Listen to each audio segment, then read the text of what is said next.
On the day of our engagement, the junior schoolmate who had chased my boyfriend for 2 years attempted suicide. My boyfriend left me and rushed to the hospital and didn't come back all night. When the 22nd call I made was finally answered, his impatient voice came from the other side. "Tracy, can't you be a bit more sensible? My family and Gavin's have been friends for generations. We are neighbors and childhood sweethearts. We went to school and back home together since we were little and even entered the same university. During the winter vacation of our freshman year, Gavin confessed to me on New Year's Eve. He said he had finally waited for this day and begged me to be with him, promising that he would be good to me for a lifetime. All our friends in the circle cheered and jeered. I cried like a fool and finally told him that I had also been waiting for this day. Then I rushed into his arms and kissed him hard. Our parents had long had a tacit understanding, and were also happy about our relationship. Things changed in our sophomore year. At the freshman orientation meeting, Gavin, as an outstanding sophomore senior, gave a speech on the stage. Gavin is the school hunk and his appearance needs no mention. As soon as he stepped on the stage, many girls started whispering. I watched helplessly from the side and was about to wait for him outside. I sat outside for a while, and two boys came up to me and said they wanted my contact information. Coincidentally, Gavin is the school hunk and I am the school belle. I still have confidence in my appearance. She has a boyfriend. Gavin's voice came from behind. The faces of the two boys turned red at once, and they repeatedly apologized to us and then left. Gavin's face didn't look good. I smiled and went forward to hold his arm. "Well, what shall we have for dinner?" "It's on me." Gavin pinched my chin. "Shall I hide you? Lock you at home and not let you go out? Imprisonment? No, that's too much." Gavin was amused by me and then kissed me hard on the face as if to assert his sovereignty. I pushed him away and happened to see a girl behind him. The girl looked at us in shock, still holding a piece of paper in her hand. She seemed extremely flustered as if she was scared by us. Gavin followed my gaze but ignored her and just took my hand and left. I saw that girl again at the student union recruitment. The reason I remembered her was that someone said she looked a bit like me. Yes, it was Gavin who said that. After he pulled me away that day, he also looked back and said, "That girl looks a bit like you, but not as beautiful as you." At the recruitment meeting, my roommate and best friend also said that the short-haired girl's eyes were a bit like mine, and there was also a mole of tears at the corner of her right eye. As she said that, she also shook her head and sighed, saying that girls with moles of tears usually have an unlucky love life, and she didn't know if it was accurate. After that, she looked at me and then overturned what she had said before, saying that just looking at me, she knew that this statement was not accurate. In the second semester of our junior year, Gavin insisted on holding a birthday party. Because I had been busy preparing for the postgraduate entrance examination before, I basically rarely participated in any activities. This time Gavin specially invited his old classmates in the same city in order to let me relax. But on the day of the birthday party, Gavin brought someone. My best friend and I looked at each other and we both recognized that this was the girl they said had eyes like mine. Gavin introduced that this was his junior schoolmate, named Lily. They met in a mountaineering activity. Gavin likes outdoor sports, and Lily also likes them. They got familiar with each other through occasional encounters. My best friend raised her eyebrows unhappily. "Lily? What a good name." Lily's face stiffened, and she didn't say anything. Gavin's face suddenly turned bad. He had always disliked my best friend and thought she was too indiscreet. Everyone didn't have a very happy meal. I didn't say much, and Gavin kept picking up food for me, and even brought in ginger that I didn't like several times. In the past, he was always very careful to pick it out for me, but today it was obvious that he was absent-minded. When sending me back to the dormitory, Gavin asked me if I was unhappy. I just nodded and said that he shouldn't have shown his dissatisfaction to my best friend, and that the person without a sense of propriety was clearly not her. Gavin held my hand and said that he actually didn't invite Lily.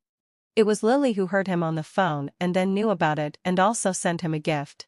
He couldn't refuse a little girl, and in order to return the favor, he brought her to the birthday party. I looked at Gavin with a faint expression. I couldn't believe he believed such a trick. As he said that, Gavin took out a knot keychain and said that this was what Lily gave, and she also wished that the two of us would be united forever. Gavin said he didn't want it at first, but when he heard that it was a blessing for the two of us, he accepted it. Gavin's eyes were sincere, and he also promised to apologize to my best friend. He said that as long as I wasn't angry, he could do whatever I wanted. I didn't have many requirements. I just asked him to draw a clear line from Lily, and that they should have a sense of propriety. But even so, rumors still spread. First, there was a post on the school internet saying that Lily was the third party and the ones being intervened were me and Gavin. Gavin and I were a famous model couple in the school, so it caused a big stir. Immediately after that, it was also revealed that they used couple items.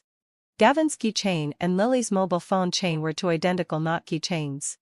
Gavin and I were childhood sweethearts, and basically everyone in the school knew. So for a while, the spearhead of public opinion all pointed at Lily. I glanced at the comments and there were all kinds of scolding. My best friend also looked at me seriously and told me not to let my guard down, and that it was the right thing to quickly suppress that Lily. I was speechless. It's not a matter of whether I suppress her or not. It depends on Gavin. Since the incident happened, I had always remained silent and focused only on preparing for the exam. There are plenty of love and men, but youth is only a few years. I know what's important. Finally, having fulfilled land fashion, Lily came to me first. Her eyes were red and swollen from crying. She said that her life and study had been affected, and begged me to help her clarify that she really didn't do anything. I rubbed my temples irritably, and told her that I didn't have the time. When I turned around to leave, I called another childhood friend. He is a computer major, and I asked him to do me a favor. My childhood friend was very fast and found out the IP address of the anonymous post that night. I found Gavin and told him that this was all directed and acted by Lily alone. But Gavin looked at me with complicated emotions. Tracy, you've fulfilled my obsessions. You checked her? Shouldn't I check? Then what are you going to do? Call the police? Lily just likes me and she is just a little girl and didn't think too much, so she did something wrong.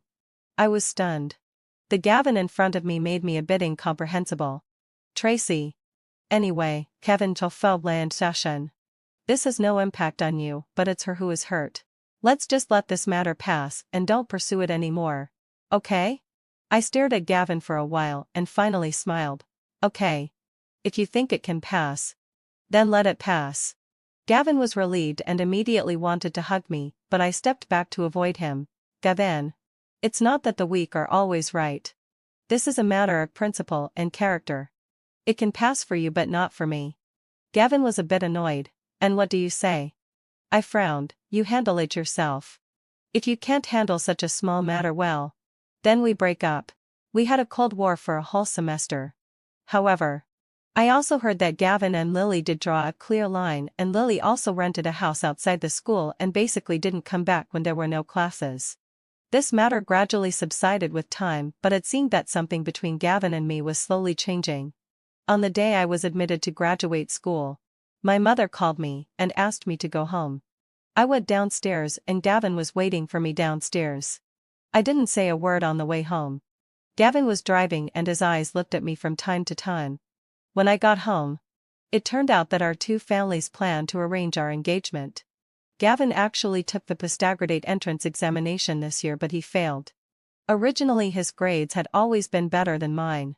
I don't know if something had affected him, and now he didn't get admitted to graduate school. My parents comforted him and said it was okay and he could take the exam again next year. And Gavin's parents had been holding my hand and said that graduate school was not urgent, but marrying a daughter-in-law was very urgent. After dinner, I was alone in the yard in a daze. Gavin put a coat on me and said it was cold and not to catch a cold. I turned around and looked at him. Do you really want to get engaged? Of course. Gavin, Lima, we are not young anymore. We should think about the consequences when we do things, and we should also be responsible. Tracy. From childhood to adulthood, I never thought of marrying anyone else, and I only recognize you in this life.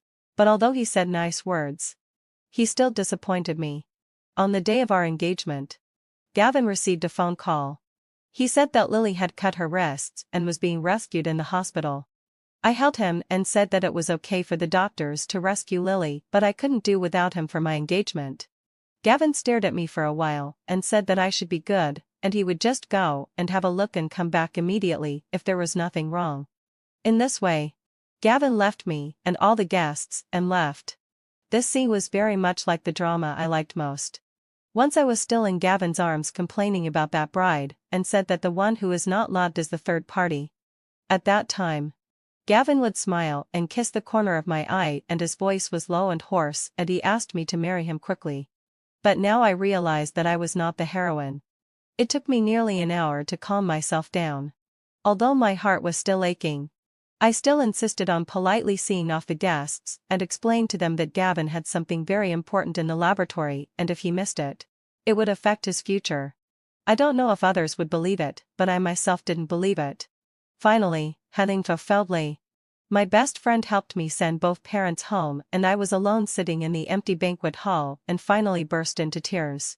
For so long, the anger and irritability that had been suppressed in my heart finally burst out. Recalling the past between me and Gavin, I laughed and cried and then cried and laughed. In the evening, I drove alone to the top of the mountain where Gavin and I often went to watch the sunrise. I called him, and without exception, all the calls were hung up by him. I laughed at myself. Counting from the time we were born, it has been 22 years now. And every time he hung up my call, I erased 1 year of affection in my heart. In this way, having fulfilled my obsession, until the 22nd call was answered by him. The sun also broke free from the horizon and jumped out of the mountain top. It's already in a mess here. Tracy, can't you be quiet and sensible? This was the first time Gavin had spoken to me like this. To be honest, I was a bit surprised and unaccustomed. But I still adjusted my mood and then said, Gavin, let's break up.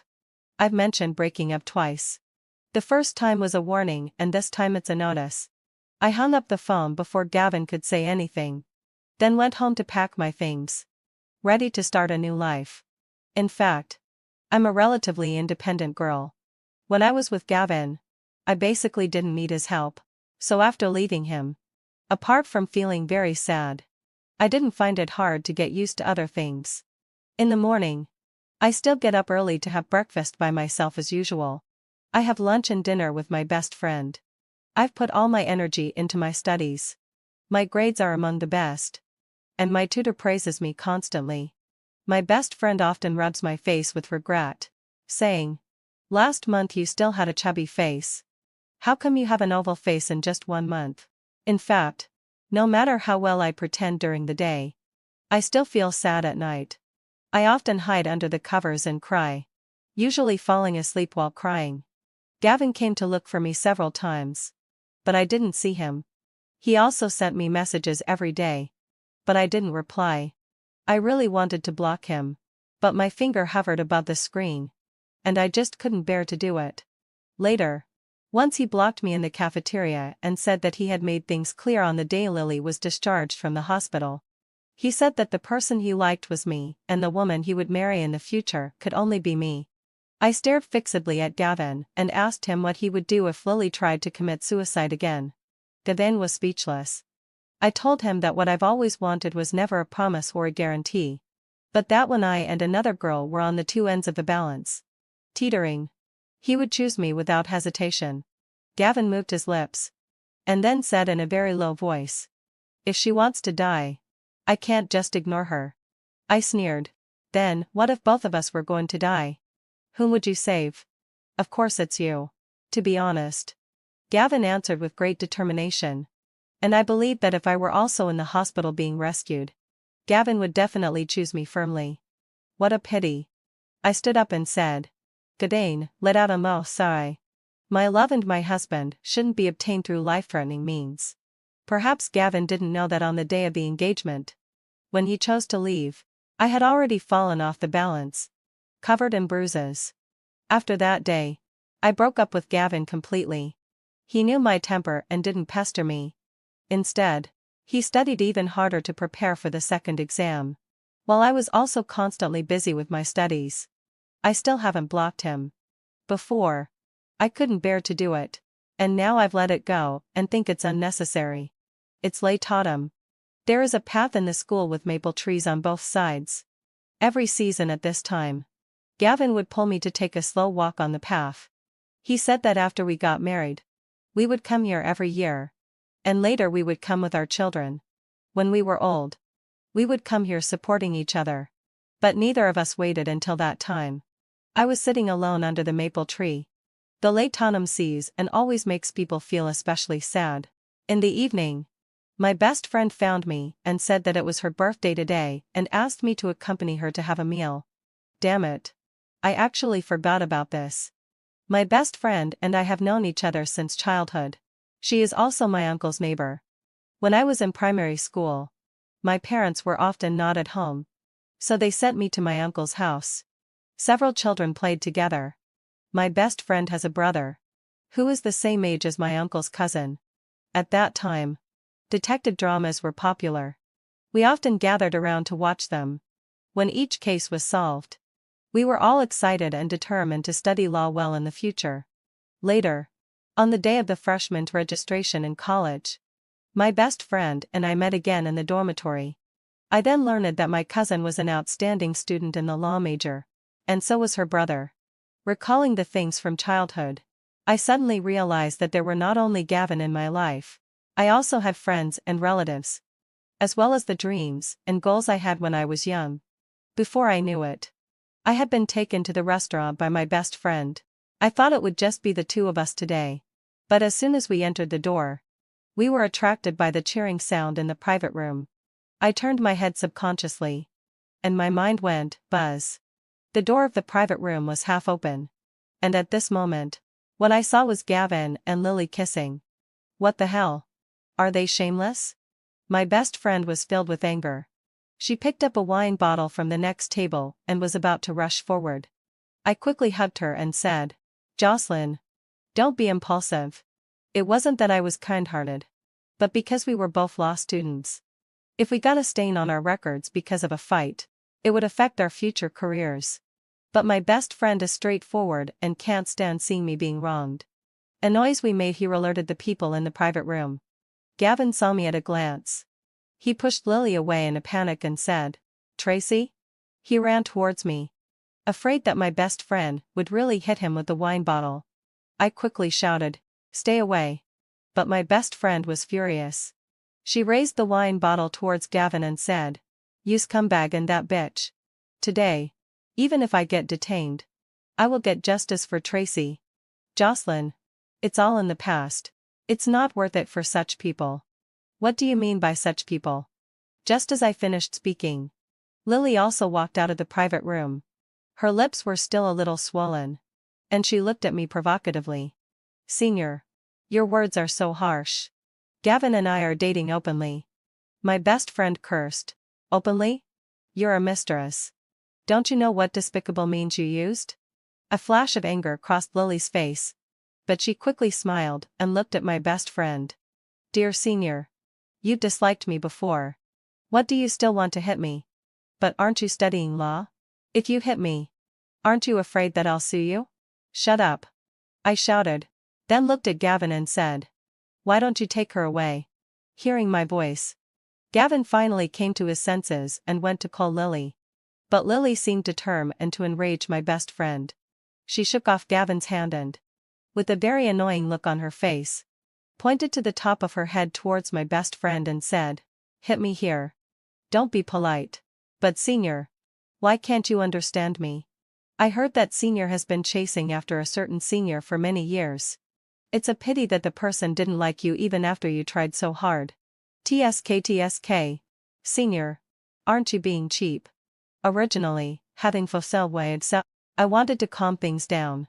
But seeing my best friend being wronged, I couldn't bear it anymore.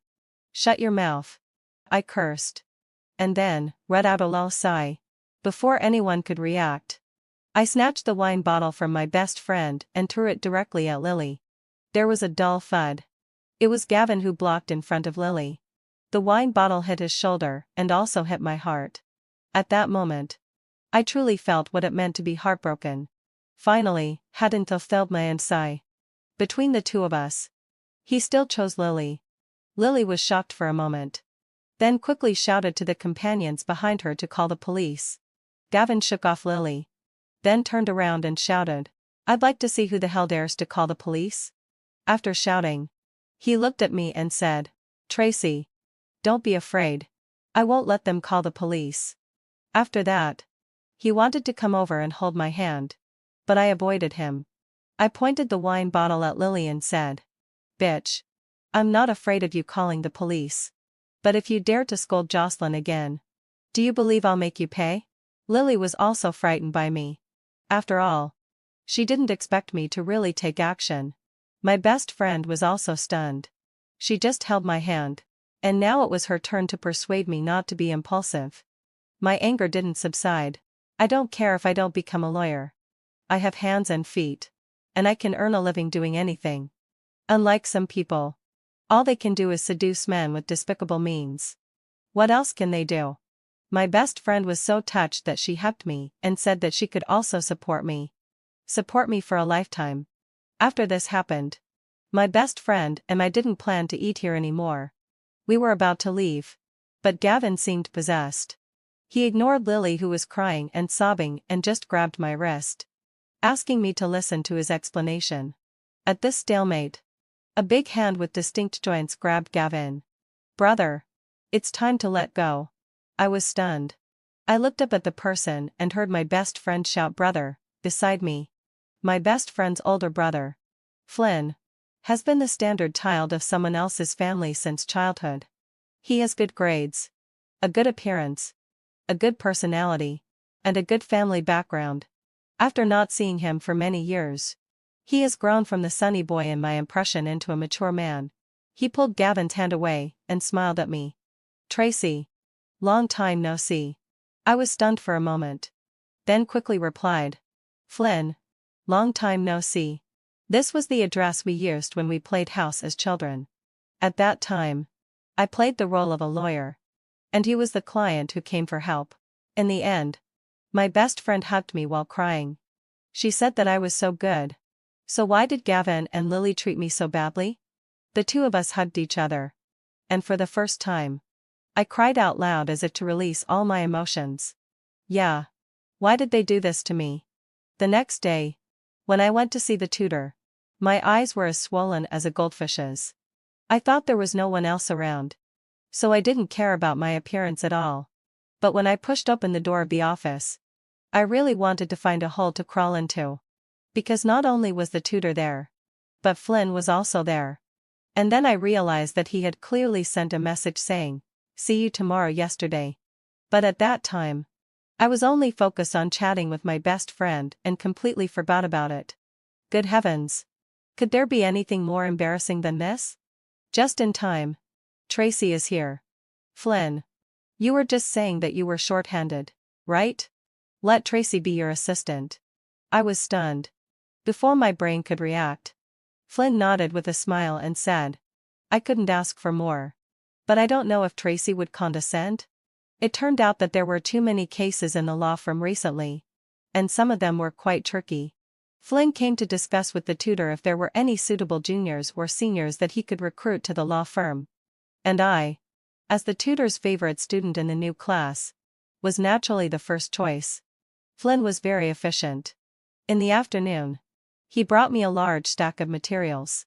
Since going to the law firm still required going through some procedures with the school, I could familiarize myself with the materials first. He seemed to have just come from the law firm and he hadn't changed his clothes yet. He was wearing a navy blue shirt, black trousers, and a pair of gold-rimmed glasses on his nose. Different from the casual clothes he wore when we had dinner the day before, and also different from the semi-mature style he had in the morning. I don't know why, but when I saw Flynn like this, the word "to gentleman with a corrupt heart" suddenly popped into my mind. My heart skipped a beat. How could this man switch between different styles seamlessly? I stood not far away and watched him smile and decline to female students who asked for his WeChat. His tone was gentle, but his attitude was distant. He refused simply by saying that he already had a girlfriend and was about to get married. A touch of emotion crossed my mind. Look, as long as you want to refuse, you won't give others a chance to get close to you.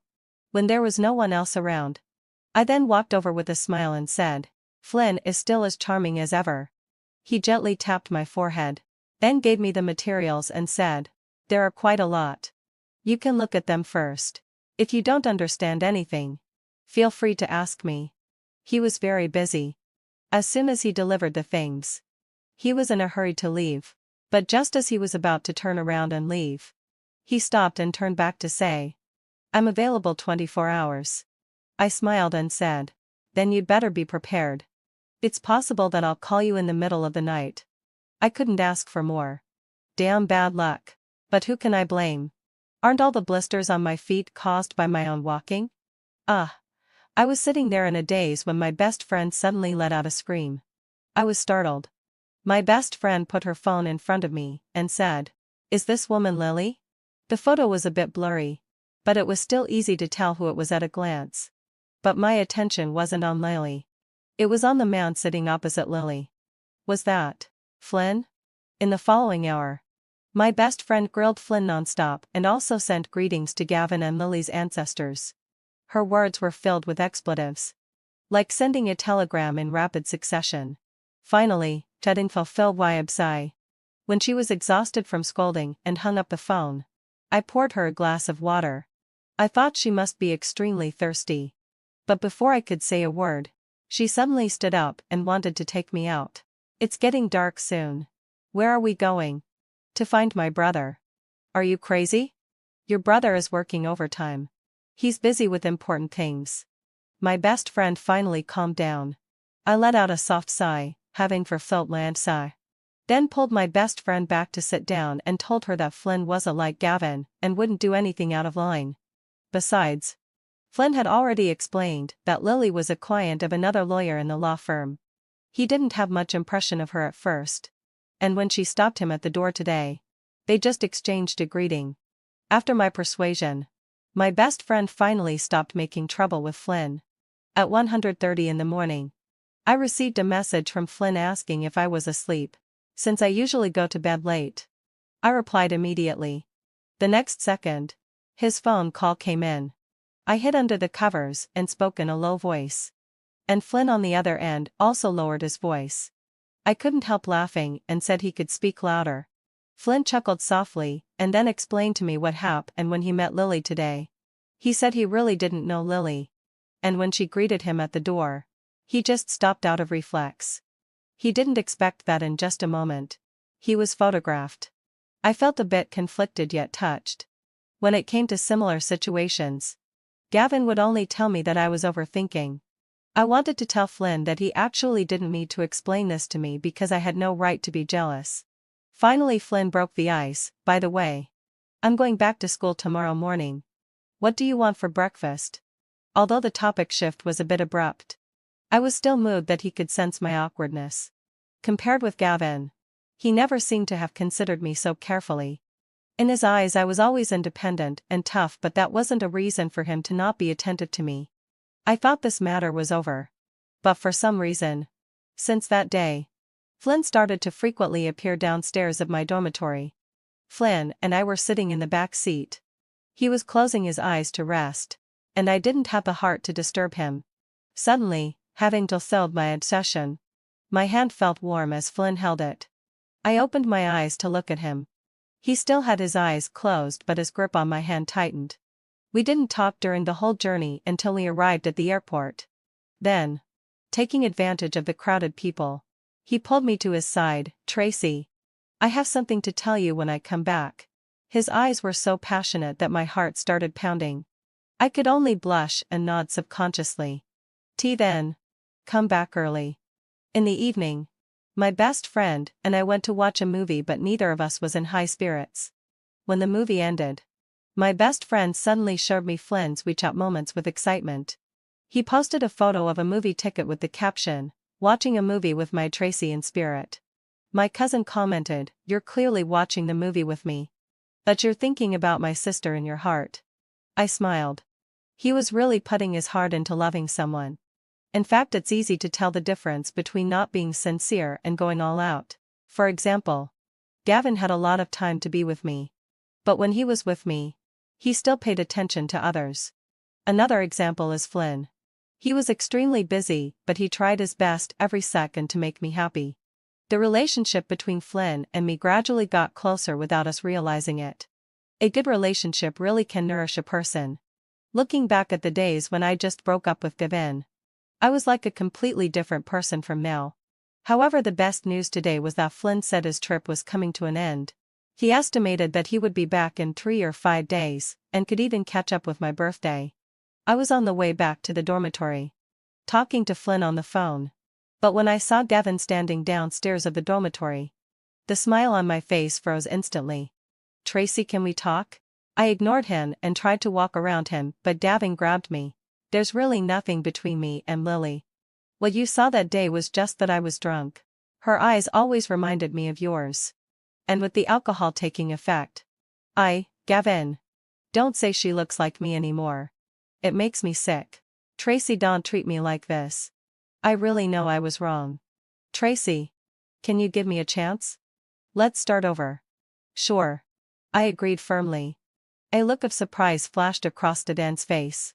He stepped forward to hug me. But I dodged. "Gavin," let down a low sigh. "If you can turn back time and make everything go back to before it all happened, then I'll forgive you."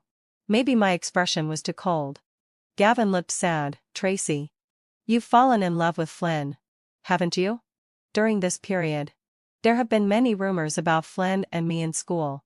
Everyone thought we were together.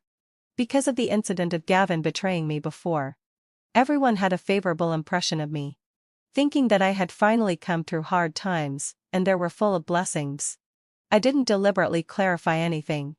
Seeing that I didn't respond, Gavin got angry. He grabbed my wrist and demanded harshly, "What exactly am I inferior to Flynn in?" I stared at him for a while. "You're inferior to him in every way." Gavin was stunned, seemingly not expecting me to say that. "Tracy. Your words are so heartless." "Really? Is it more heartless than what you did? Compared to you flirting with others while we were still together? Compared to you leaving me alone at the engagement banquet? Compared to you passionately kissing someone else while still saying that I'm the one in your heart? I think you're even more heartless." When I mentioned the engagement banquet, Gavin closed his eyes in pain. Perhaps this was the thing he least wanted to mention. I remember during that time Gavin explained to me, more than once, that Lily was too dependent on him, while I was very independent. He found the feeling of being admired and relied on in Lily. But not only did I not rely on him, I was even better than him in many things. I thought it was extremely ridiculous. Could my progress and efforts be the reason for his cheating? I didn't want to entangle with him anymore. So I turned around and went upstairs.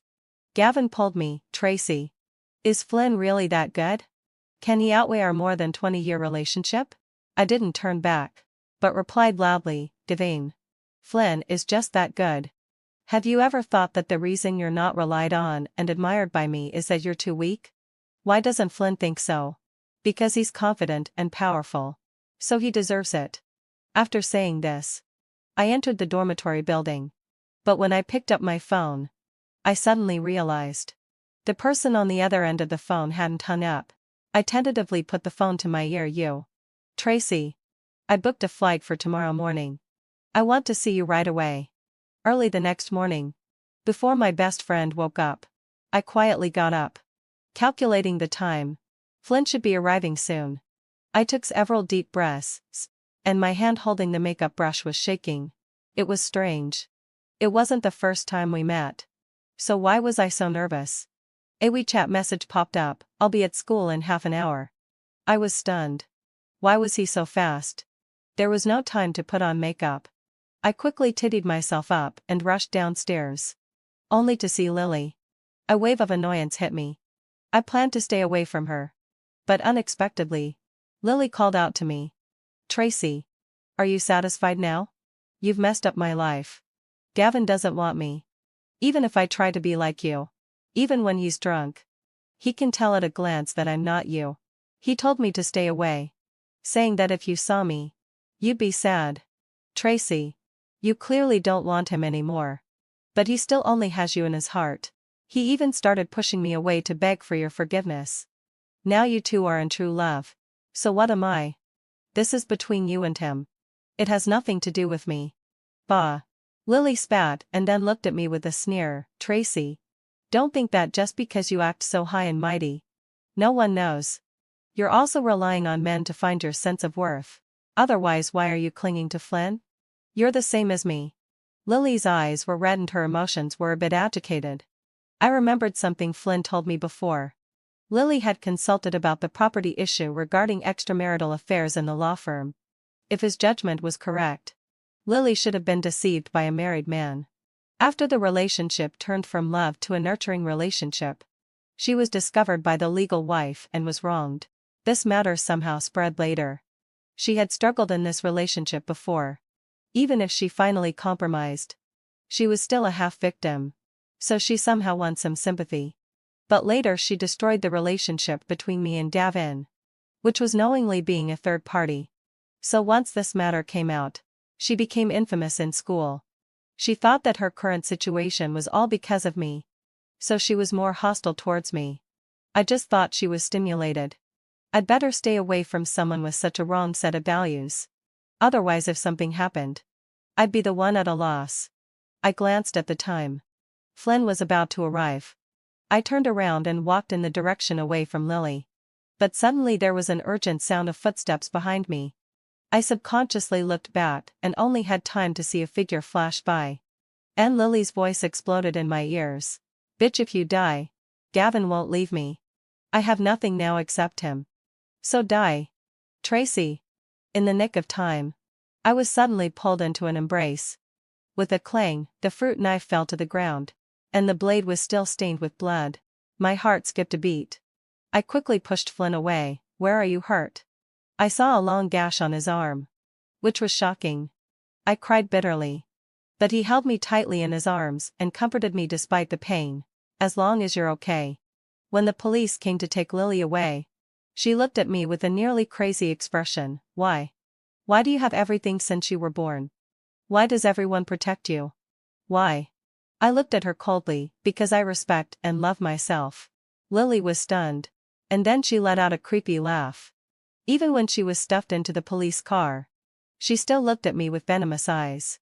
Deliberately carrying a knife to attack someone, although not enough to be sentenced, would still leave a criminal record. And her college life was ruined. I didn't understand.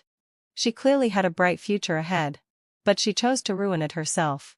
Flynn got injured because of me. So I've been taking care of him during his sick leave. We still haven't talked things through. But we have a tacit understanding with each other. On my birthday, we decided to have a small gathering at his place. My cousin and best friend were both there. I don't know why, but I always felt that the atmosphere between my cousin and best friend was a bit off. My best friend has a crush on my cousin. The senior that Lily scolded her for chasing after 4 years without success is my cousin. I've asked my cousin several times, and he always said he didn't have those feelings. Relationships need to be mutual. And my best friend let go of her feelings later. But somehow, I feel that recently my cousin seems to be very clingy to my best friend. For example, today I was standing on the balcony and saw my cousin Ryan to hug my best friend. She pushed him away, but he wasn't angry. In the end, my best friend gave in and was hugged tightly. In matters of the heart, Jocelyn is much braver than you. Flynn's voice came from behind me. He stood firmly behind me and gently wrapped me in his arms. He bent down, resting his chin on my neck, and his breath blew on my earlobe. Tracy, are you still not willing to be my girlfriend? It's not that I'm not willing. It's just that he got injured as soon as he came back. And until now there hasn't been a chance to talk about this. I wanted to explain, but he continued. But it doesn't matter. We can talk about love later. Let's just get married directly. Flynn's arms around me tight and even more. I don't want to wait anymore.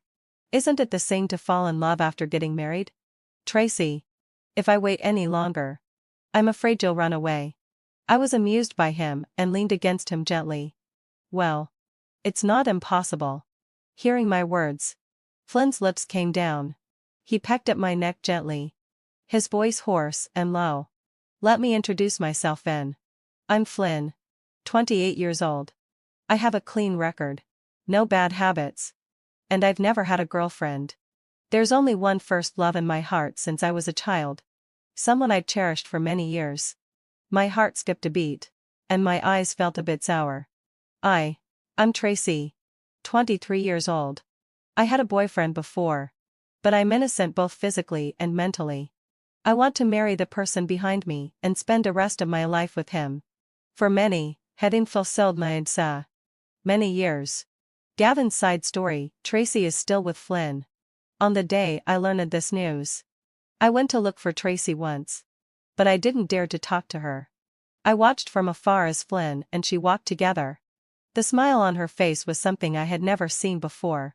In fact, I never really liked Lily. I just enjoyed that kind of ambiguity and the admiration of vulnerable women towards me. I know I hurt Tracy. And with her stubborn personality, she definitely won't forgive me. Perhaps noticing that I wasn't in a good state, my family arranged for me to go abroad to manage the branch company. During the year abroad, I missed Tracy all the time. If I hadn't been so muddle-headed back then, we might have been married by now. 1 year later, I learned about Tracy and Flynn's wedding news. And I returned to the country. I didn't receive an invitation. But I still went to the wedding venue. I left a gift at the reception area without leaving my name. The gift was a pair of wedding rings designed by Tracy's favorite designer. She once said that when we got married, she must wear this pair of rings. Unfortunately, having fulfilled I bought them. But no one cared about them anymore. I sat in the corner wearing a baseball cap, watching the bride throw the bouquet. Tracy didn't throw it. Instead, she solemnly handed the bouquet to Jocelyn. The two best friends hugged each other and cried with joy. This is the girl I like. She has always been so outstanding and kind. Until I saw the bride and groom kissing. I felt a dull pain in my heart and didn't dare to stay any longer. I secretly took a photo with my phone. My Tracy. She looks so beautiful in a wedding dress. I couldn't help but think of the day Tracy and I got engaged. Her expression changed from beaming with joy to gradually being disappointed in me. She had given me a chance but I didn't cherish it. I ruined my own happiness for another woman. When I got home, my father asked me how long I could stay at the branch company. I said permanently. Looking at the smiling face on my phone's screensaver, I made my own choice. On the day of departure, I received a message from my doctor friend. He said that Lily had self-harmed again. To force me to go back to her side. She was getting more and more crazy. I thought that if I hadn't been indecisive back then, she might have given up long ago and the ending of the three of us wouldn't have been like this. The boarding announcement came from the radio. The moment I stepped onto the plane, I looked back deeply. I realized that I had made the wrong choice. I had already completely lost Tracy. The end. Jason, who had been in a coma for many years, woke up. He thought that I still liked him, but he didn't know that I was already married. At the class reunion, as a punishment for losing the game, one had to kiss someone. Jason looked at me with confidence, but in the next second, I kissed the cheek of the person beside me and shouted, "Honey." Jason woke up on a rainy day. However, the 3 years of being in a coma didn't bring any changes to him. His temper was still the same as before. Holding the meal that his aunt had specially made for him in my hand, I couldn't help but sigh. His aunt had been kind to me, and I couldn't refuse the request to take care of Jason. As soon as I pushed open the door of the ward where Jason was, his sharp eyes immediately looked towards me. "Are you awake?" I ignored Jason's gaze and sat beside him on my own. Then I put the insulated lunchbox on the table beside me. "Aunt made your favorite dishes. Do you want to eat now? Why are you here? Where's my mom?" "Aunt has been too tired these 2 days and is resting." I looked at Jason with a pale face and asked again, "Do you want to eat? I can feed you." As soon as I said this, Jason immediately lost his composure. He gritted his teeth and said, "No, I'm not hungry." Well, it was probably harder for him to let the person he hated the most feed him than to kill him. I blinked my eyes. I had expected Jason would say so I started playing with my mobile phone, not caring about what kind of expression or state of mind Jason had. "Hey, are you here to take care of me or to play with your phone?" I turned my head to look at Jason and saw that he was looking at me angrily. It seemed that he was so angry that the corners of his eyes were a bit red. If he hadn't been unable to move around vigorously now, I thought he would surely knock my phone out of my hand and ridicule me. Just as I was about to say something, I heard his stomach growling. However, Jason tightly closed his eyes and turned his head away, unwilling to look at me again. Losing face in front of me was too painful for him. "Let's eat. It won't taste good when it gets cold," I said slowly. Jason still seemed a bit reluctant, but when I brought the food to his mouth, he finally ate it. Looking at his look of bearing humiliation made me almost laugh out loud. After eating, Jason stopped me. His black eyes reflected my figure, and he smiled slyly. "You must have really hoped that I wouldn't wake up." The oversized hospital gown was put on his thin and pale body. I looked at him seriously. "I really hoped that you would wake up. Aunt and Uncle miss you very much." Jason opened his lips slightly and stared at me blankly. It seemed that he wanted to say something, but finally, he suddenly turned his cheek away. I had liked Jason, and I had also hated him. I met Jason when I was in junior high school. It was during a math competition. The moment he walked in, I noticed him. There was always a bright smile on his face, which was so out of place in the solemn and anxious surrounding environment. At that time, I didn't understand what liking was. After that day, I was always looking for his figure in the crowd. It wasn't until the math competition ended and I returned to my own school that I suppressed the thought of wanting to see him. I thought that I wouldn't see Jason again, but fate was always so capricious. My father and Jason's mother got together. However, in the third year, my father suddenly fell ill and passed away. I thought that I would become an orphan, but Jason's mother didn't drive me away. She even took me in. In the fourth year, Jason's mother remarried his father, and I went with them and saw him again. I was very happy to see Jason again, but Jason was different from me. The happier I was, the more he hated me. He thought that my father had seduced his mother, which led to the breakdown of his family. But I still fell in love with him when he occasionally showed his tenderness, such as when he fought for me and put medicine on my wounds. And my liking for him was shattered by his repeated taunts after he knew that I liked him. He said, "You're as shameless as your father and make people feel disgusted." At that time, I hated him. But those were all things in the past. For 3 whole years, I watched Jason lying on that hospital bed full of the smell of disinfectant. My hatred faded away every day, especially when I saw that Aunt's black hair gradually turned white.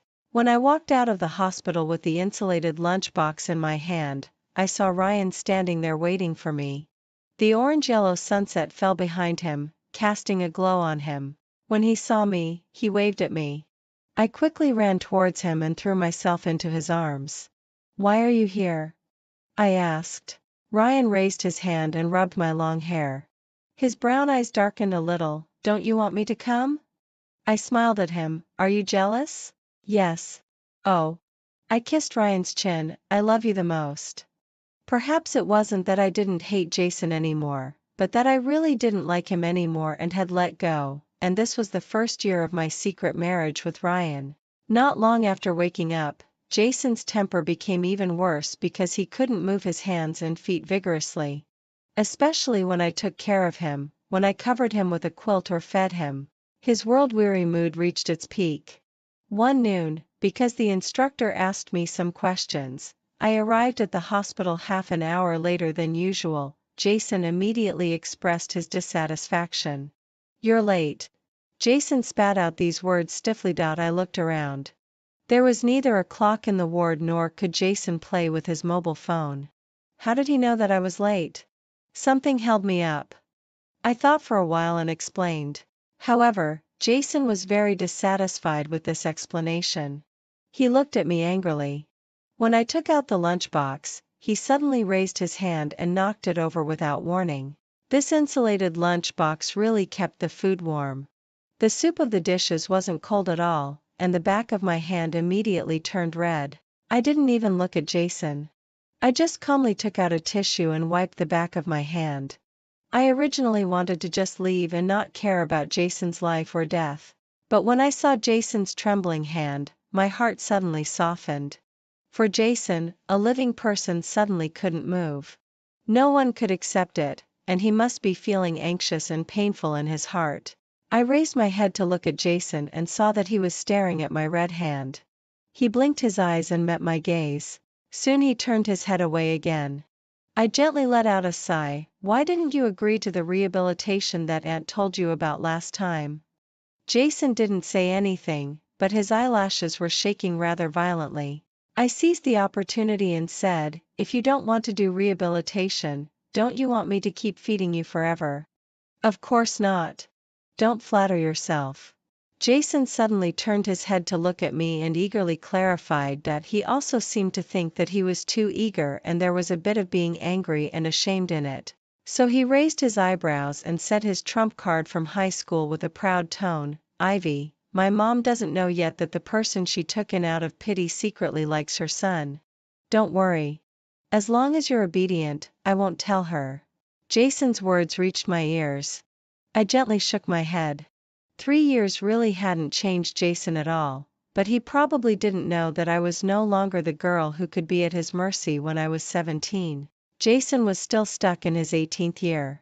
I don't know if it was a good thing or a bad thing. Thank you for not telling her, I said expressionlessly. I brought the food to Jason's mouth again. Jason looked at me, seeming dissatisfied with my attitude. He said in a low voice, when I can move, you'll be in trouble. What? Jason didn't say anything else and ate the food with difficulty. Anyone who didn't know would think that I was feeding him poison. That night, I received a call from Aunt. She happily said on the phone that Jason had agreed to do rehabilitation. But as she talked, she started crying again. 3 years, more than 1,000 days and nights. No one knew how she had persisted through it. That night, Ryan noticed the burn marks on the back of my hand. He didn't ask me how it happened. Instead, he held my hand in his hand with heartache and blew on my injured skin for a while. Looking at Ryan's serious look as he lowered his head, my heart was filled with boundless sweetness. I don't feel pain. I took his arm and said sweetly. However, Ryan didn't respond to what I said. He avoided my gaze and asked, what would you like to eat tonight? I knew that Ryan was a bit angry. I curled my lips and put my fingers around his neck. I'll like whatever you cook. Don't be unhappy. I'll try not to see Jason after he recovers. Only then did Ryan raise his eyes to look at me. He let out a satisfied hum from his throat and in the next second, he kissed my lips. The rosy sunset poured into the room through the French windows and fell in front of Ryan and me. My cheeks and ear tips were redder than the sunset. I leaned against his arms and listened to his intense heartbeat. Jason had been very active in rehabilitation recently, and of course, it had been quite effective. His 2 arms could already do some simple movements. Eating and picking up things were no longer a problem for him. It was just that his legs were still in the rehabilitation stage. If he wanted to go out, he could only rely on a wheelchair. I still remember the day when I went to deliver food. Jason picked up the chopsticks almost triumphantly. While eating, he kept glancing at me with his eyes. Seeing that I didn't react, he got angry all by himself again. I thought it was really good that his arms had recovered. However, the nightmare came later. After he could use his mobile phone, he sent me messages every day. Your phone is ringing. Ryan, who accompanied me to class, nudged my arm. I picked up my phone and subconsciously checked it. Sure enough, it was from Jason, sweet and sour pork ribs, don't buy them ready-made. It was such a simple sentence, but it was really in line with Jason's character. I didn't even bother to roll my eyes. Ryan suddenly laughed. I turned my head to look at him and saw that he raised his hands.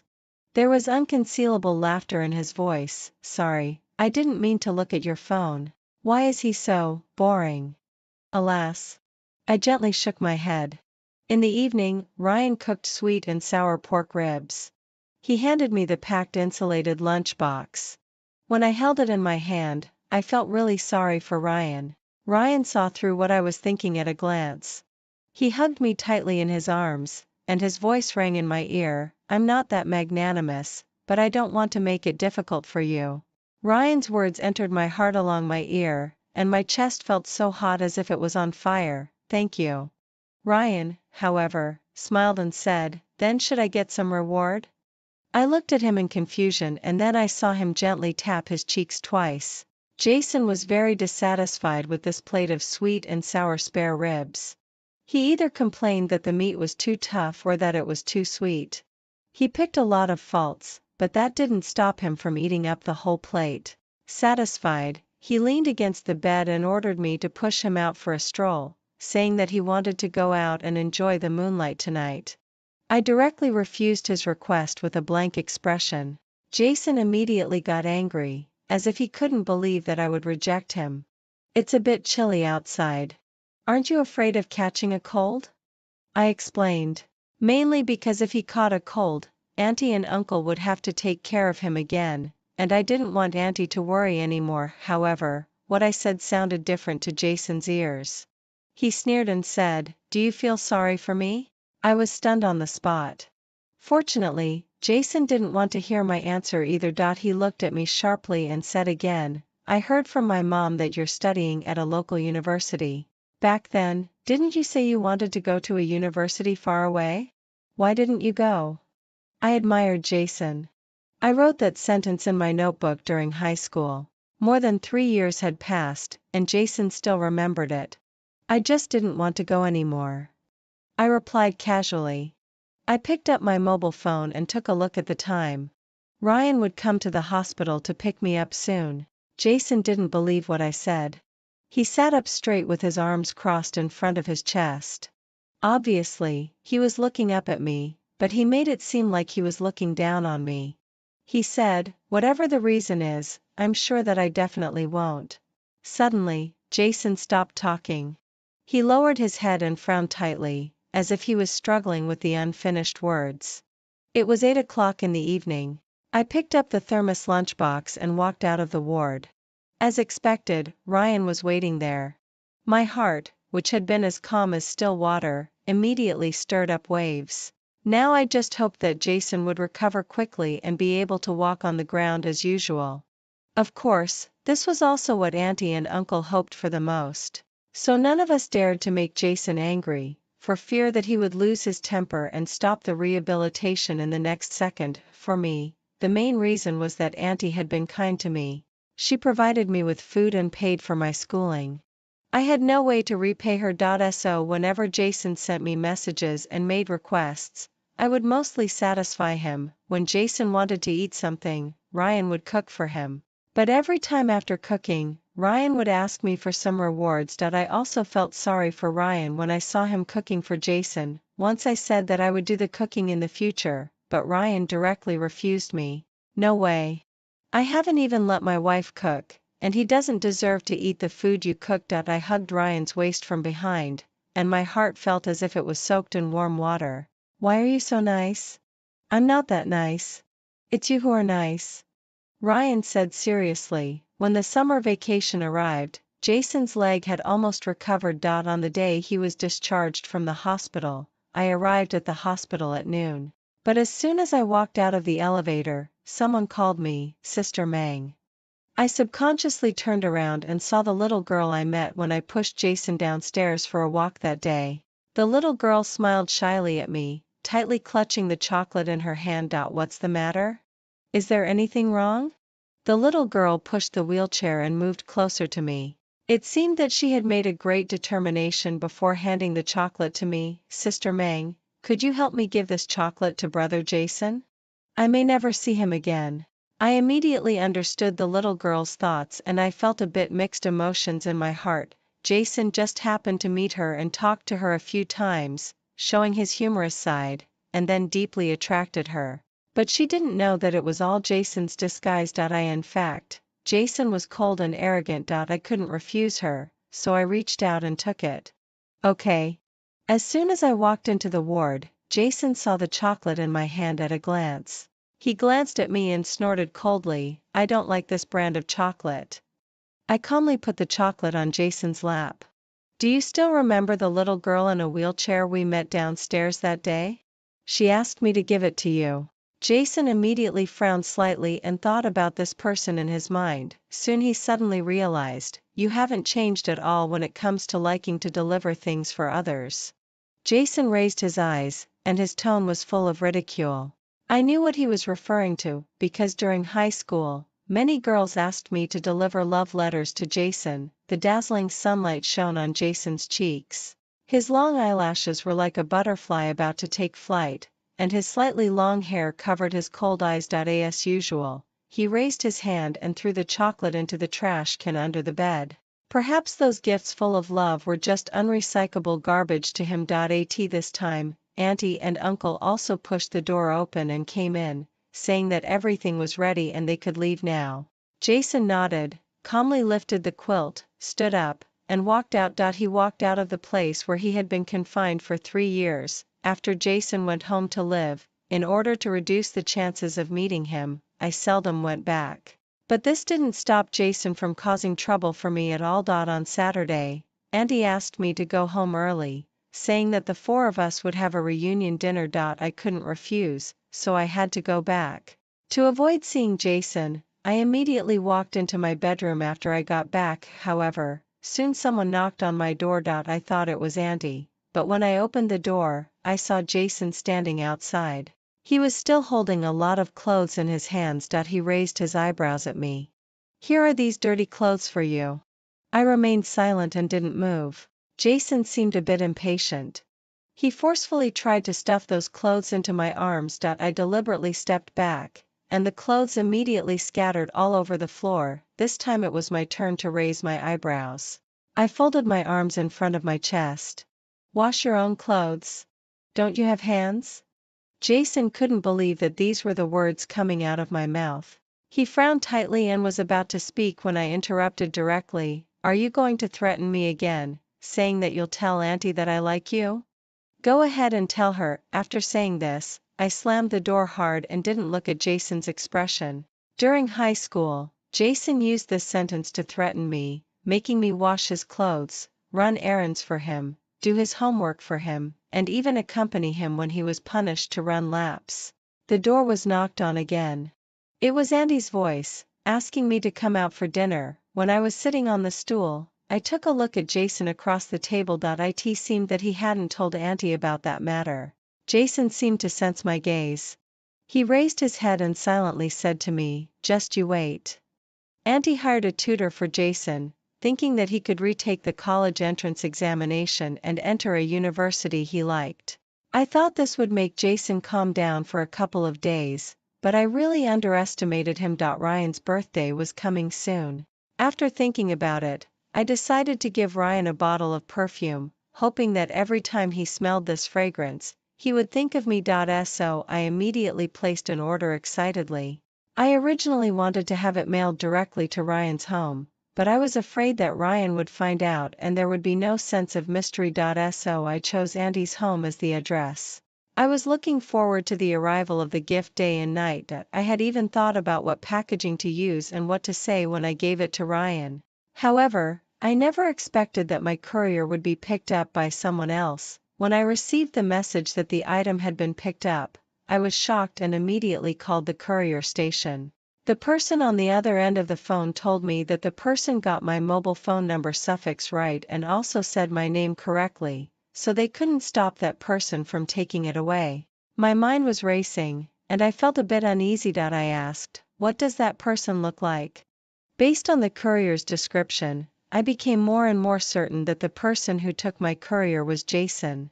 I immediately called Jason, but no one answered the phone all the time. I pounded the bed hard and then resigned myself to getting up and changing clothes. I knocked on Jason's door for about a minute before he slowly opened the door. He leaned casually against the side of the doorway and said slowly, "What's the matter? Where's my courier? Give it back to me." I said directly, "Are you talking about this? It smells quite nice." Jason took out the bottle of perfume I bought from behind as if by magic. The packaging had already been opened by Jason. He looked at me with interest, playing with the bottle of perfume in his hand, and said even more maliciously, "If you beg me, maybe I'll give it back to you." At this moment, many things came to my mind. and all the past scenes flashed through my head that I knew that if I got angry at this moment, I would fall into Jason's trap. So I took a step back and looked at him as if he were a madman. Jason, you're so childish. After saying this, I plan to leave. Just as I turned around, Jason suddenly grabbed my wrist. Who are you calling childish? I coldly turned my head back. Let go. Jason pursed his lips tightly, and the fingers gripping my wrist tightened even more. It wasn't until Auntie's voice came from the living room that Jason seemed to wake up from a dream and let go of my hand. Then his gaze fell on my slightly red wrist, and confusion appeared in his eyes. I didn't see Jason for several days after that day. I didn't know what he was doing in the room every day. I didn't plan to get that bottle of perfume back. So I bought a pair of sneakers for Ryan as a birthday gift. But one day when I opened the door, I found that the bottle of perfume was placed right in front of my door, and Jason had even stuck a sticker on it. I pulled it off and took a look. There were actually words of apology written on it. I'm sorry. I was wrong that day. I couldn't believe it. Then I realized that this might be another trick of Jason's. I threw the note and the perfume into the trash can together and turned around and left without looking back. However, Jason became kind-hearted. In the evening, because I was thirsty, I went to the living room to pour some water. In a daze, I heard the sound of a game console being played. I turned my head and saw Jason sitting on the sofa playing games. He seemed to sense my footsteps. He immediately turned down the volume and turned his head to look at me. Did I wake you up? I'll stop playing after this round. I shook my head and then lowered my head to pour water. No. Until I finished drinking the water, Jason's gaze was still on me. I frowned slightly. Is there anything else? Jason seemed a bit embarrassed and lowered his head. He threw the game controller on the coffee table and immediately stood up. Wait for me for a moment. I felt puzzled. Soon Jason walked out of his bedroom, carrying a small box in his hand. Here you are. When I saw the logo on the box clearly, I immediately understood that it turned out that Jason had bought another one and returned it to me. I don't need it. I refused. Jason didn't allow me to refuse and stuffed it into my hand. The slightly cool fingertips touching me made me want to step back. I was wrong that day. Don't be angry anymore. After saying this, Jason lowered his eyes, and his expression was a bit unnatural as he said, It's getting late. I'm going to bed. Good night. Then left in a flustered manner.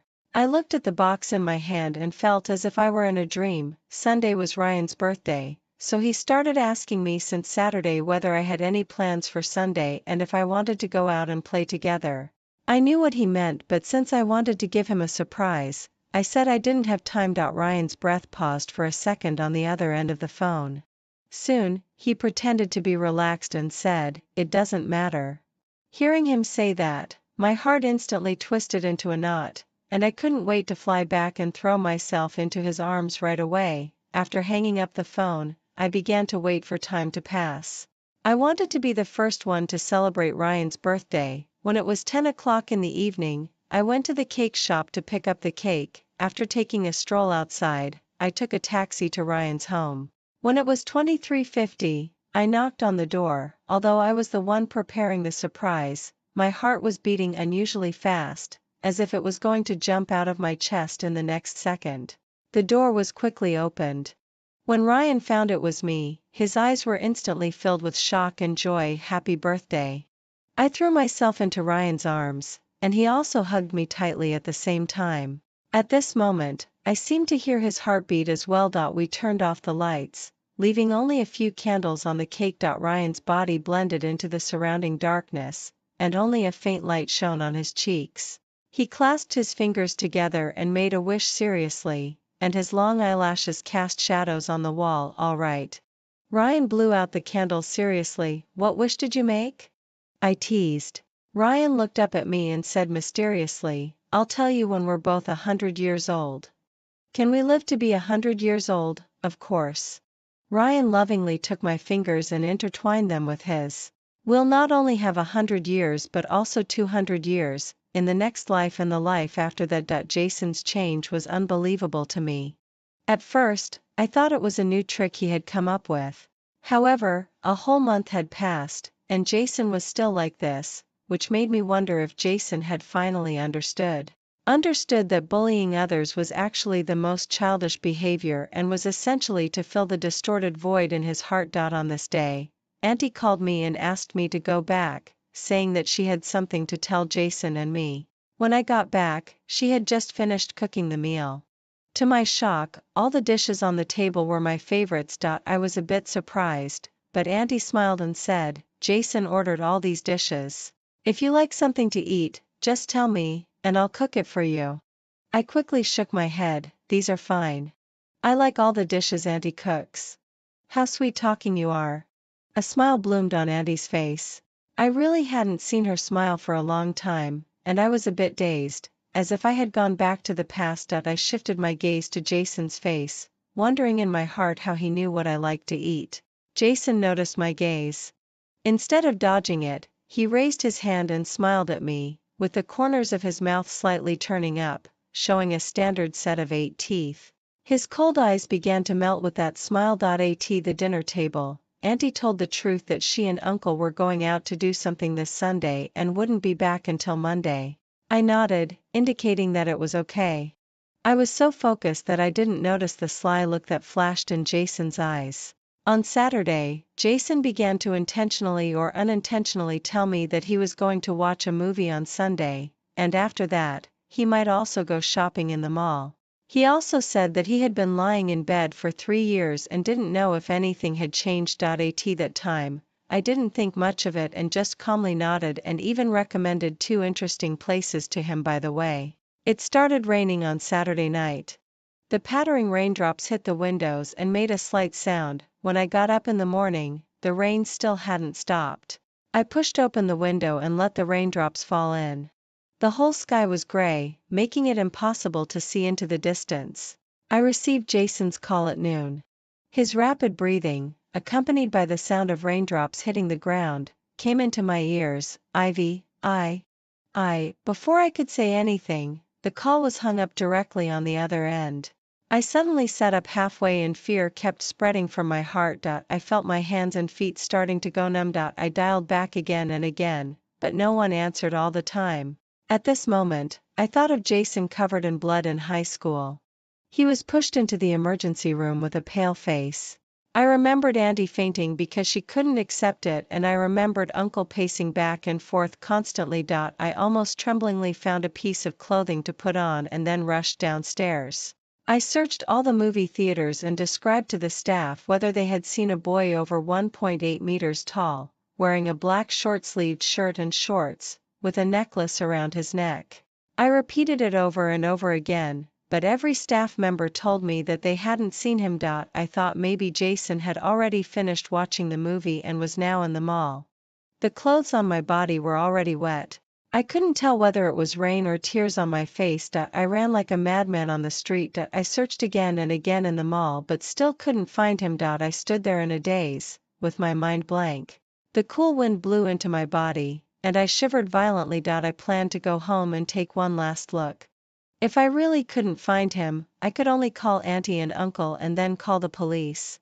I absent-mindedly opened the door of my home and saw Jason sitting on the sofa, with kebabs and beer placed on the coffee table. Jason looked me up and down, looking at me in such a drenched state. Soon, Jason raised his eyebrows, and sarcastic words came out of his mouth. "How did you get into such a mess?" I instantly understood everything. The kindness of the past month was all an illusion. He had been waiting for this day, waiting for a complete revenge. My body couldn't help shivering continuously. The rainwater flowed down my trouser legs and left water marks on the floor. I had underestimated Jason and his nastiness. Jason sneered. He slowly stood up and walked slowly towards me, slightly bending down to look me in the eye. "Fight with me." I looked at him silently and suddenly raised my hand and slapped him, interrupting his unfinished words. Jason turned his head aside. After a while, he pushed his tongue against the left cheek that had been slapped, and then unceremoniously grabbed my arm and dragged me towards the sofa. "How dare you hit me? Has the heavy rain made you stupid?" My struggle was insignificant to Jason. He pinned me on the sofa, firmly pressed my shoulders to prevent me from getting up, and crazily demanded that I apologize to him. "Jason, I hate you." After saying this, I couldn't stop my tears from flowing down. Before, I said I liked Jason and then said I hated him. Now, I really dislike him, loathe him. I've never denied my affection for him when I was young, but now whenever I think that I once liked him, I feel extremely disgusted that he finally ruined the Jason in junior high school and the affection I had when I first fell in love. Jason's body froze instantly when he saw my tears. He suddenly let go of the hand that was pressing on me, stood up at a loss, and almost ran out of the living room. I tremblingly picked up my phone and called Ryan. I didn't want to stay here for another second. After leaving, I had a high fever. Ryan took care of me without taking off his clothes for 3 whole days. During that time, I also woke up in a daze and saw Ryan looking at me with heartache. I grasped his fingers and put them beside my cheek. Fortunately, he was by my side. At noon on the 4th day, I finally got rid of the fever, and Ryan, who had been worried all the time, finally felt relieved. Ryan didn't ask me anything else but just hugged me tightly in his arms. "Don't make me worry about you like this again next time." "If there's another time." I quickly patted his back to comfort him and then began to swear, "Don't worry. I promise there won't be a next time." Ryan snorted softly, indicating his satisfaction. "I'll get you some porridge." On the 5th day, I received a message from Jason. "Mom said she misses you and asks you to come back for dinner." I ignored it because when Andy asked me to go home for dinner, she always called me directly instead of asking Jason to convey the message. A few days before the end of the summer vacation, both Ryan and I received messages from the high school class monitor, hoping that we could attend the class reunion. He also said that it would be impolite of us not to come, so we were too embarrassed to decline and agreed. The time was set at 6 o'clock this Sunday evening. Ryan and I arrived at the address sent by the class monitor a few minutes early. When the waiter opened the door, we found that quite a few classmates had already arrived.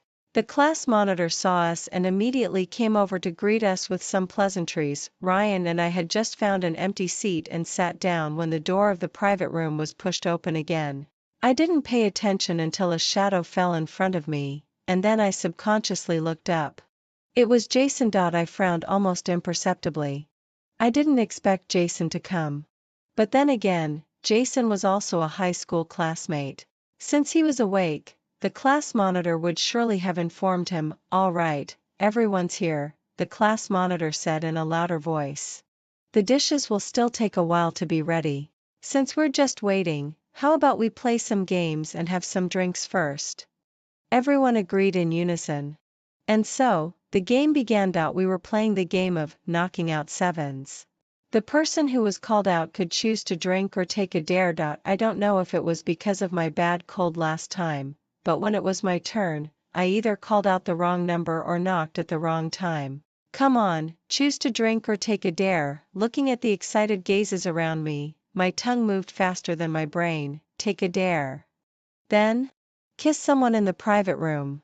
As soon as the class monitor said this, Jason glanced at him, and then he tapped his finger twice on the wine glass in front of him. When he looked at me, there was a look of certainty in his eyes. I turned my head to look at Ryan and saw him looking at me with a smile, and the tiny lights above his head fell into his eyes, which deeply attracted me. I quickly kissed him on the cheek and subconsciously shouted, "Husband." Ryan lovingly raised his hand and rubbed the hair on top of my head and said generously, "Sorry, my wife doesn't drink well and is a bit drunk." Ryan actually said that I didn't drink well. I snorted softly, "No, I'm not." The monitor came over at the right moment, looking at me and Ryan again and again with his eyes. We're married." Immediately there were sounds of surprise and sighs all around. Ryan hugged me into his arms and said to the monitor, "Sorry, monitor. We won't have dinner today. I'm worried that she'll have a stomachache later. We'll leave now." Okay, no problem." The monitor quickly waved his hand. Ryan put his arm around me and stood up. My sight just happened to fall on Jason, who was opposite. He was staring at me fixedly, and the veins on the hand holding the wine glass bulged as if he was going to overturn the table in the next second. "Wait." Jason slowly stood up and looked at Ryan sharply. You said you're married. As a member of Ivy's family, how come I didn't know about it? Ryan curled his lips and smiled slightly with no waves in his eyes. This matter is still in the confidential stage for the time being. If you want to see the marriage certificate, you can do so at any time. But please, little brother-in-law, keep this secret for us first. Jason's face turned from red to white and then to blue. Those who didn't know might think that he was performing a face-changing show. Ryan put his arm around my shoulder and walked outside. The fresh air was breathed into my lungs, but I felt even dizzier. Look, the moon tonight is so beautiful. But it's not as beautiful as you. Ryan lowered his head and kissed my eyes. I closed my eyes tremblingly. Since the class reunion, Jason hadn't contacted me for a month. Even when I was called back by Aunt to have a meal, I didn't see Jason. Of course, I wouldn't take the initiative to ask about him. I couldn't wait for him to stay away from me. However, I was wrong. I don't know how he found out where I had classes. The next time I saw Jason was downstairs in the teaching building. He was looking at me from a distance, and the wind blew the hem of his white t-shirt flying. I originally wanted to pretend that I didn't see him and walk around him to leave, but he shouted my name regardless and ran over to block in front of me. What's the matter? I asked in confusion. Jason didn't answer my question. Instead, he smiled and spoke. His voice fell into my ears along with the wind, carrying a sense of forced laughter. I seem to have had a dream. I dreamed that you got married. It's so funny, isn't it? How could you be married? You're only a senior this year. It's true. I interrupted Jason's self-deception. I'm really married, Jason. Jason's smile shattered at this moment, and the slightly raised corners of his mouth began to freeze. Jason moved closer to me. He slightly lowered his head and looked into my eyes, pulling out a bitter smile. I know you're still angry because I lied to you that day. I'm apologizing to you now, but please don't say such angry words. I slightly frowned. Why couldn't Jason understand what I said after not seeing him for a month? Think whatever you like. I didn't plan to get entangled with him anymore and was about to leave by walking around him. However, Jason kept following me relentlessly. He just followed me silently without saying anything. Finally, I couldn't bear it anymore and suddenly turned around to look at him. My voice couldn't help but become high-pitched. What on earth do you want? Don't follow me. At this moment, I clearly saw that Jason's eyes were red. Ivy, I've thought a lot in this month. I thought of the first time I met you, the 2 years when I bullied you, and the 3 years when I was in a coma. So many scenes and emotions surrounded me. Finally, all the scenes were fixed on the day of the class reunion. I thought of all the birthday gifts you gave me that were actually stored in the cabinet. I thought of a lot of things. I think I like you. Jason's words falling into my ears were no less shocking than being told that the end of the world was coming. I was extremely shocked. Jason suddenly smiled. Ivy, don't you like me? I also like you. Would you like to be with me? I will definitely be good to you. I will make up for all the past. The gentle breeze blew through my hair. I let out a soft sigh. Jason, whether you like me or not, we can't be together because I don't like you anymore. Besides, I'm already married. But, you used to say that you liked me very much. You also said that was in the past. Now I love my husband very much. After saying this, I turned around and walked forward without looking at Jason's gradually shattered expression behind me. I thought that Jason wouldn't come to pester me after that day. Indeed, he didn't pester me but went to find Ryan instead. When Ryan received the call from Jason, he was lying in bed with me, being affectionate. Jason asked you to go downstairs? I asked. Ryan put on his clothes while comforting me. Don't worry. I can handle it. Don't worry. I stood up and pulled aside a corner of the curtain. I saw Jason at a glance. He was pacing back and forth on the spot, seeming a bit anxious. Stay upstairs properly. Ryan lowered his head and kissed my hair, then waved at me when he reached the door. After watching Ryan leave, I just couldn't calm down in my heart. Finally, I also put on a piece of clothing and went downstairs. I hid at the entrance of the staircase and watched Ryan and Jason, thinking that if something happened, I would rush out immediately. The two of them didn't know what they said. Suddenly, Jason punched Ryan, and Ryan also began to fight back without showing any weakness. I looked at this scene in astonishment. After coming to my senses, I quickly ran out. When I got closer, I heard what Jason said clearly: "You're despicable. If I hadn't been in a coma for 3 years, would Ivy be with you? I thought you had ulterior motives back in high school. I should have killed you at that time." Ryan pinned Jason under him and punched him in the face, interrupting his unfinished words. "Losing Ivy is your fate. If you don't cherish her, there are plenty of people who will. You deserve it. Spend the rest of your life regretting it." I rushed to Ryan's side and stopped his arm in a flustered manner. "Stop it, stop it. If you break something, you'll have to pay for it." After hearing my voice, Ryan stopped his hand. He slowly loosened his hand that was grabbing Jason's collar, stood up, and looked at Jason lying on the ground indifferently. Jason's cheek was already bruised, and there was some blood faintly flowing from the corner of his mouth. He staggered to his feet and his eyes fell on me. "Ivy, if you say you don't like me anymore, then why did you take care of me when I was in the hospital and cook for me?" There was hope in Jason's eyes. "Taking care of you was what Aunt asked Ivy to do. And the meals you ate in those days were all cooked by me." Ryan calmly answered Jason's question. Jason almost took 2 steps back tremblingly. He looked at me sadly. "Is it true?" I nodded. "Yes, it's true." Ryan took my hand. "Why did you come down wearing so little? What if you catch a cold? Let's go upstairs now." "Okay."